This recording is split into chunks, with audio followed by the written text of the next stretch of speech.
Boss, pwede po ba kahit saang branch ng Pag-ibig ang Pag-ibig Financing Loan or mag-Pag-ibig Financing Loan?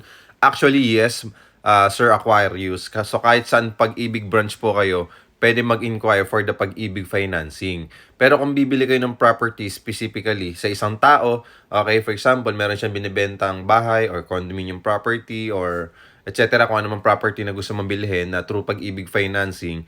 Okay? So, pwede mo naman i-inquire yon, pwede mo naman ilapit yon sa pinakamalapit na Pag-ibig branch sa inyo. Okay? Pwede mong i-inquire doon kung ano yung mga requirements na kinakailangan mo para maipasok mo yon sa Pag-ibig Financing yung property na bibilhin mo. Okay? Isa yun sa option number 1 kung directly ka bibili sa isang tao ng property. Nang sa ganun, masigurado mo kung papasa ka ba sa Pag-ibig Financing at kung meron ka bang ilalabas na down payment dun sa property na bibilhin mo dun sa isang tao na yon. And syempre, para ma-double check mo rin kung magkano yung pwede mong ma-loan, ma-maximum loan. Depende dun sa property na kukunin mo. Yung pangalawa naman po, okay, yung pangalawang option naman po is developer assisted po through Pag-ibig Financing. So for example po, katulad sa amin, 10,000 cash out only lang yung reservation fee. Wala ka ng down payment. Tapos ready for occupancy na siya or within 30 days, pwede mo nang malipatan agad. So perfect na perfect ito sa mga first time buyers, sa mga investors ng mga real estate properties kasi 10,000 lang talaga ilalabas mo, lalo na kung hindi mo pa nagagamit yung Pag-ibig contributions mo or yung membership benefits mo kay Pag-ibig.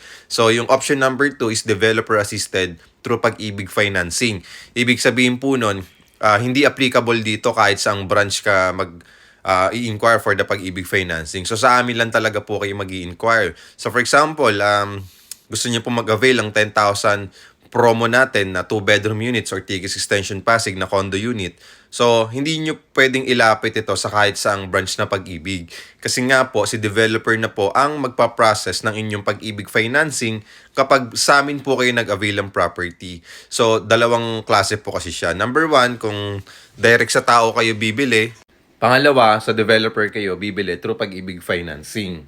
And good news naman no, sa developer natin, tayo ay top 1 kay Pag-ibig Financing. Ibig sabihin, tayo yung pinakamaraming napapasok na take out or loan approval kay Pag-ibig Financing.